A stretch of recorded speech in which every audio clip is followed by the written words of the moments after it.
Muy bien, muchas gracias por esta invitación y estoy muy contento de poder participar en esta entrevista. Y nosotros le suministramos energía a más de 2/3 de todos los hoteles de la República Dominicana. El este siendo casi donde está la gran concentración hotelera en la zona de Punta Cana, Bávaro, Macao, Huero Alto, Bayahíbe, Miches, toda esa zona. Somos la compañía eléctrica de la zona. Entonces hay una concentración grande de hoteleras que se nutren de la llegada de turistas a través del aeropuerto de Punta Cana, que ha sido vital para el crecimiento de la zona. Entonces, el cierre de los aeropuertos causa el cierre de los hoteles. El cierre de los hoteles hace que la demanda nuestra energética, que yo siempre pensé que era una de las fuentes más seguras de ingresos de ningún lado de toda la región de Latinoamérica en el tema eléctrico, de repente de un día para otro nos hemos encontrado que a medida que se iban los turistas, cuando se lanzó la cuarentena, la generación nuestra fue de un pico de 150, 160 megavatios a lo que soy, más o menos 50, 55 megavatios. Entonces eso ha causado una merma enorme en los ingresos nuestros. Obviamente bajó mucho el consumo de combustibles, pero el problema para nosotros era que teníamos obligaciones de compra de energía y de combustibles y tuvimos que invocar cláusulas de fuerza mayor para poder hacerle frente a esas obligaciones.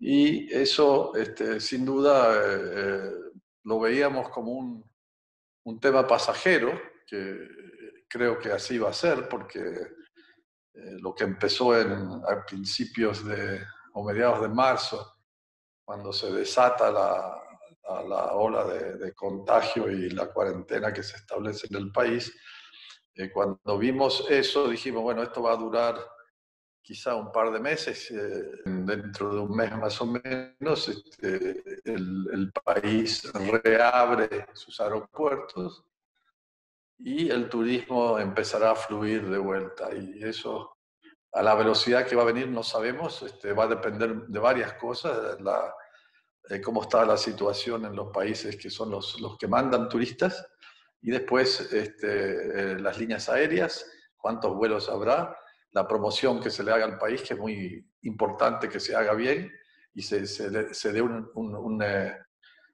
mensaje de que el país está libre del problema de coronavirus, que es un país que maneja bien los protocolos de cuidado y que no hay nada mejor para combatir el coronavirus que playas soleadas con palmeras y brisas. Cuando uno crea inversiones, especialmente en el mundo en que vivimos, uno tiene que asegurarse de que si yo hago una línea eléctrica necesito saber de dónde viene la energía. Si yo hago una planta que quema gas o petróleo, tengo que asegurarme las fuentes de suministro de gas o de petróleo. Nosotros cuando originalmente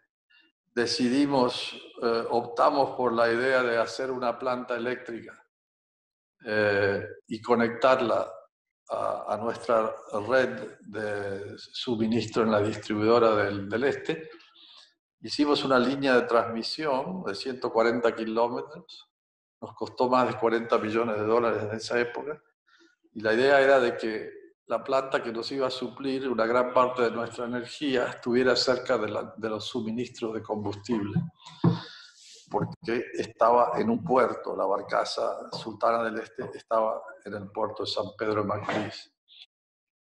Al hacer eso, como eran la dueña de la planta, era una empresa que era asociada a nosotros, pero no tenía los mismos accionistas, se hizo lo que se llama un PPA, con obligaciones claras de suministro y de compra. Y bueno, eso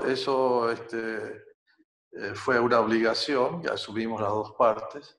Hicimos la línea eléctrica y se establecieron normas internacionales muy claras de calidad de servicio, etc.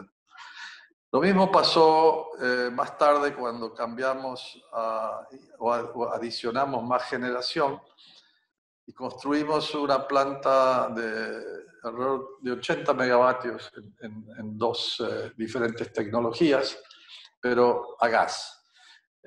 Y para poder hacer estas plantas y tener un precio estable en el suministro del gas, entramos en contratos a largo plazo de suministros de cantidades más o menos exactas del suministro de gas con la empresa AES. Y obviamente viene la pandemia y esas obligaciones se ven dificultadas por la incapacidad de poder vender la electricidad. Y así tuvimos que renegociar y fuimos muy bien tratados por nuestros suplidores y bueno, son cosas que pasan una vez cada 100 años, pero dadas las circunstancias hemos tenido que recurrir a eso. Bueno, digo, calculen que nosotros estábamos consumiendo el año pasado, en esta época, entre 150 y 160 megavatios. Y este año estamos consumiendo ahora mismo alrededor de 55 megavatios. O sea, estamos en la tercera parte. La demanda hoy es la tercera parte de lo que era el año pasado, en esta época. Creemos que para el año que viene se debe ir normalizando. Quizá no se recupere todo al mismo nivel que los años anteriores inmediatamente, pero la tendencia es a medida que las economías abren, a medida que la gente que está harta de estar en cuarentena empieza a querer viajar de nuevo, se toman medidas y protocolos de protección para todo el mundo, distancias prudentes entre personas. Todo eso va a ayudar a que nos demos cuenta que quizás no era tan grave el tema, sino que habría que proteger a los más vulnerables, hay que proteger a los que tengan más proclividad a sufrir de estas enfermedades o pandemias. Pero a la larga el tema se resuelve. El hombre siempre busca las soluciones. Y después va a aparecer en algún momento, en un plazo no muy lejano, van a aparecer las vacunas. Y las vacunas, hay 87 vacunas que están siendo desarrolladas, diferentes tipos de vacunas, y eso va a influir muchísimo en que el mundo se sienta más cómodo y más seguro de poder volver a la normalidad. Yo empecé trabajando cuando vine aquí por primera vez, o por segunda vez después de la universidad, empecé a trabajar con el presidente Balaguer. Y como una especie de asistente para política internacional. Yo le escribía informes diarios de política económica internacional. Todos los días le hacía un informe y él lo leía detalladamente. Y también era su traductor.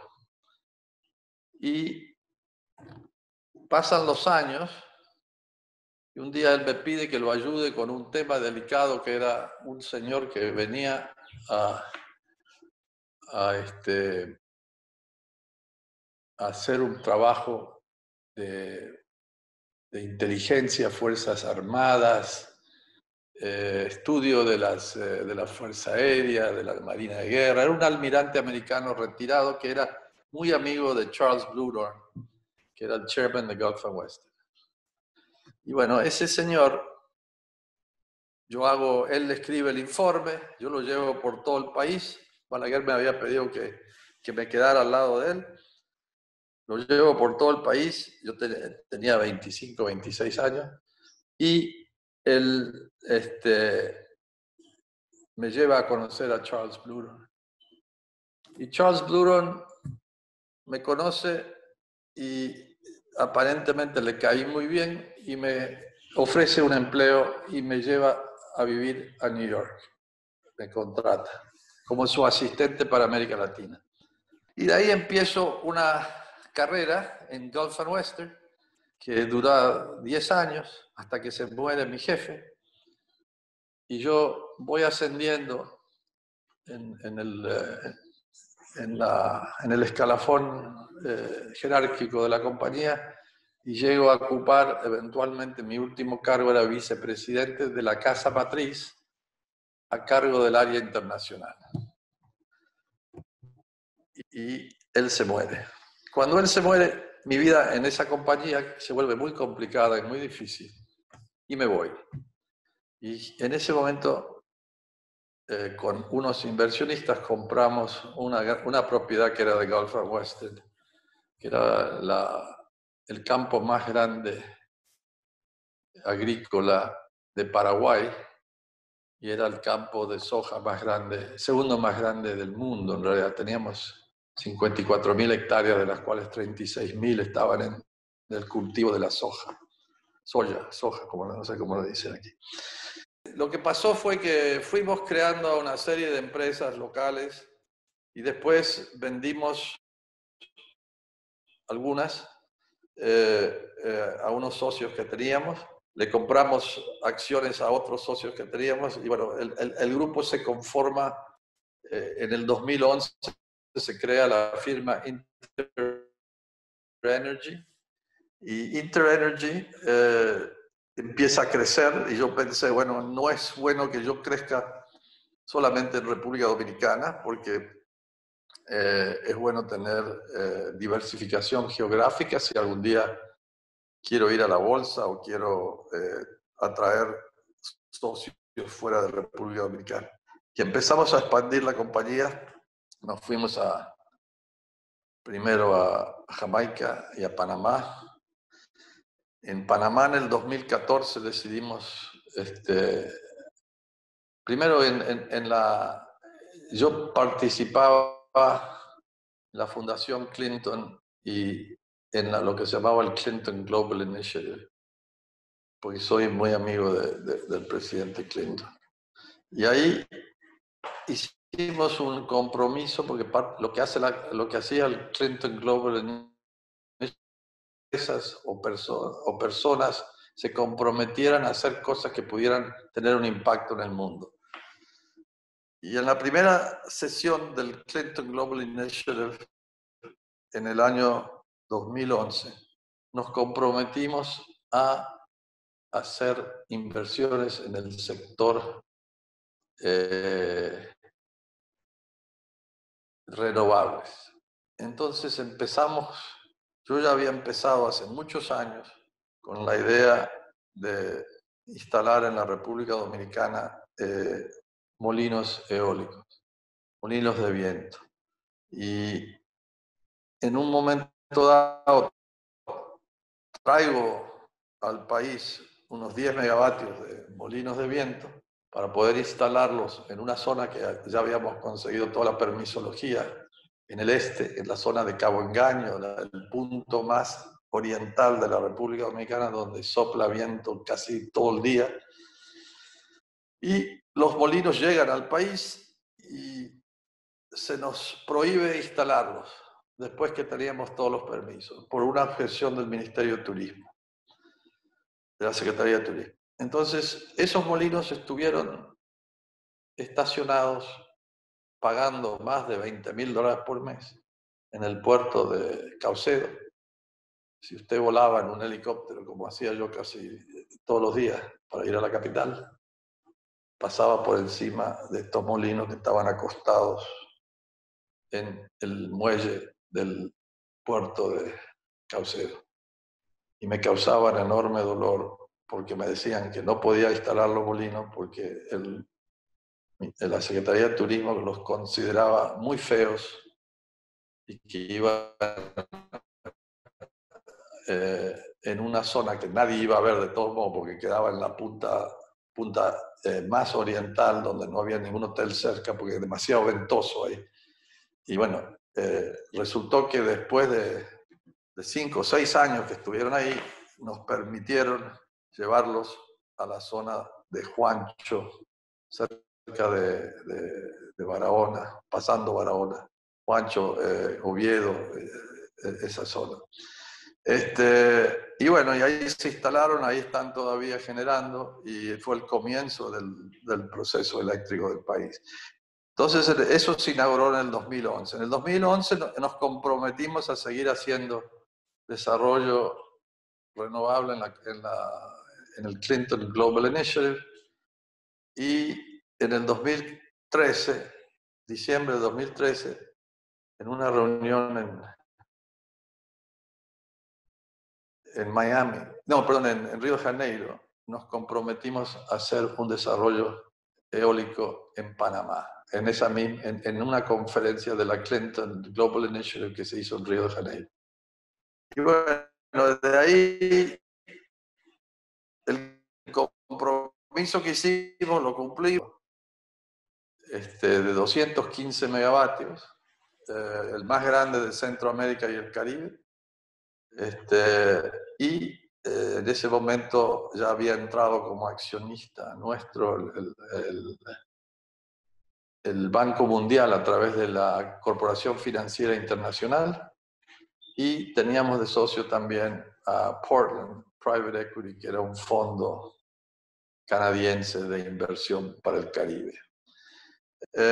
Y bueno, fuimos desarrollando proyectos, después luego hicimos en Panamá el proyecto solar más grande de Panamá, que son 45 megas de corriente directa, 40 megas de corriente alterna. Después tenemos ahí en Panamá una planta térmica de 55 megas.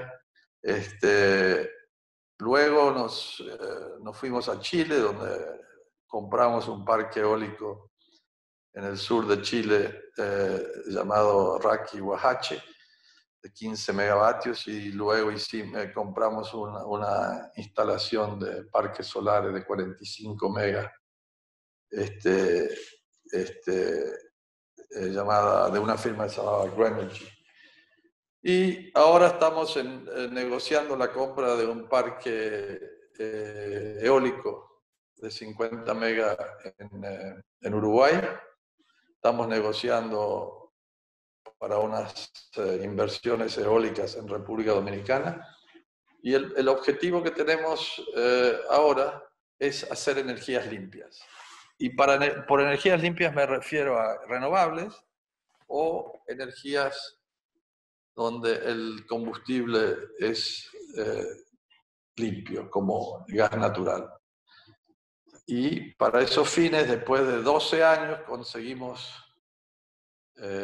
poder cambiar una planta que quemaba diésel en la República Dominicana a que se nos permita cambiarla a gas. Tuvimos que cambiar el PPA, hicimos una inversión con AES en la construcción de un gasoducto de 50 kilómetros que va desde Caucedo hasta San Pedro. Ahí somos inversionistas con un grupo local y AES en 50. Estamos ahora terminando la conversión de una planta de 300 megas a gas natural, y el futuro que vemos para nuestro negocio en la República Dominicana es ir a las energías renovables y energías limpias. Y ese es el objetivo que tenemos como empresa. Creemos que ahí es donde va el mundo. Y uno de nuestros grandes proyectos, de que yo tengo un especial cariño, es la conversión del transporte a vehículos eléctricos, sea el transporte turístico en autobuses o taxis, el transporte privado de vehículos eléctricos, para que tengamos menos contaminación ambiental y podamos de esta forma contribuir a que nuestros hijos y nietos estén en un mundo más limpio. Eso para mí es primordial, Si yo tuviera más años por delante, me dedicaría a comprar la planta de Catalina y convertirla a biomasa, lo cual es muy factible, se ha hecho en Europa y se hace. Inglaterra cambió la mitad de su generación a carbón a biomasa. Y eso haría que pueden generar a bajo costo, pero daría una enorme cantidad de empleo y al cultivo de ciertas especies que son de rápido crecimiento en el trópico. Bueno, primero es la permisología.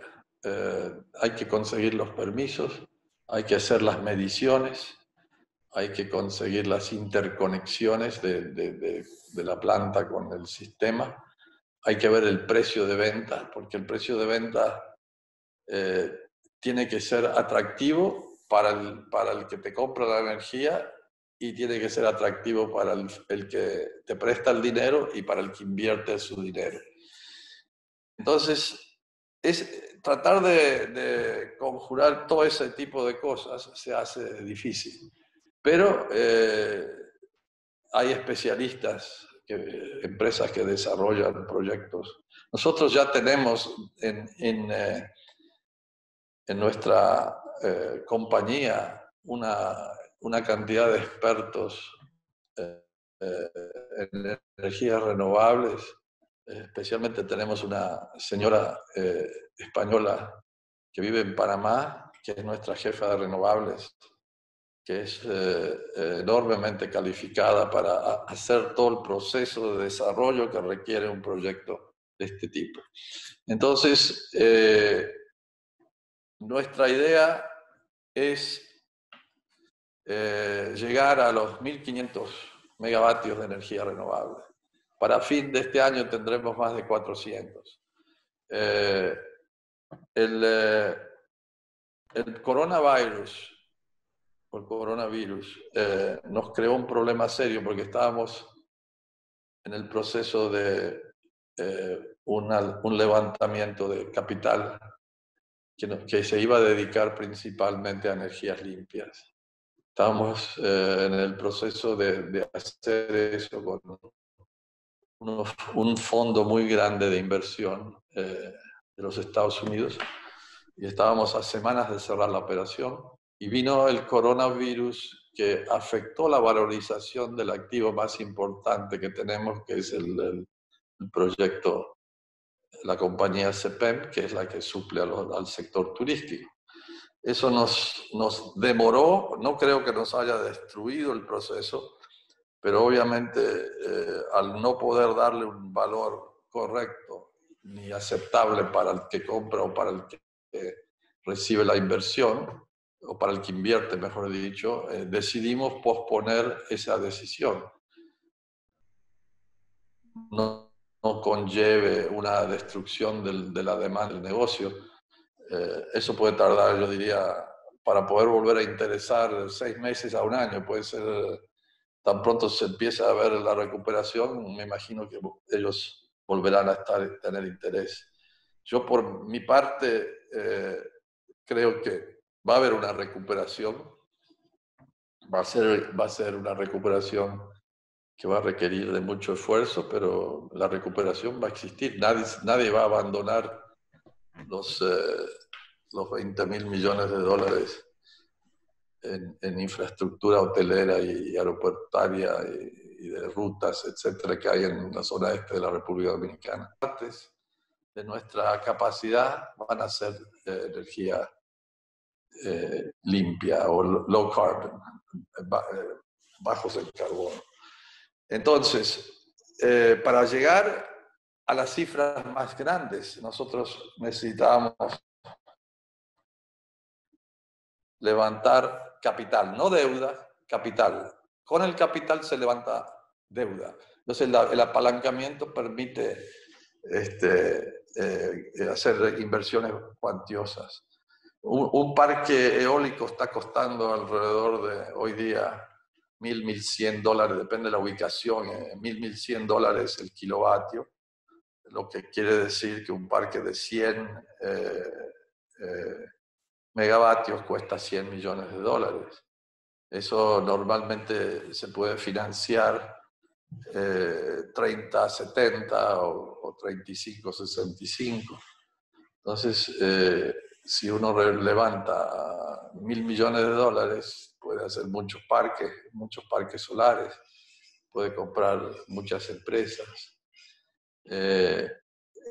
Lo bueno de nuestro grupo es que tenemos un equipo de gente extraordinaria, la mayoría muy capacitados en las áreas donde trabajamos, y lo bueno es que son todos más jóvenes que yo, así que tienen una larga vida por delante en su capacidad de manejo y de lo que van a hacer en esta empresa.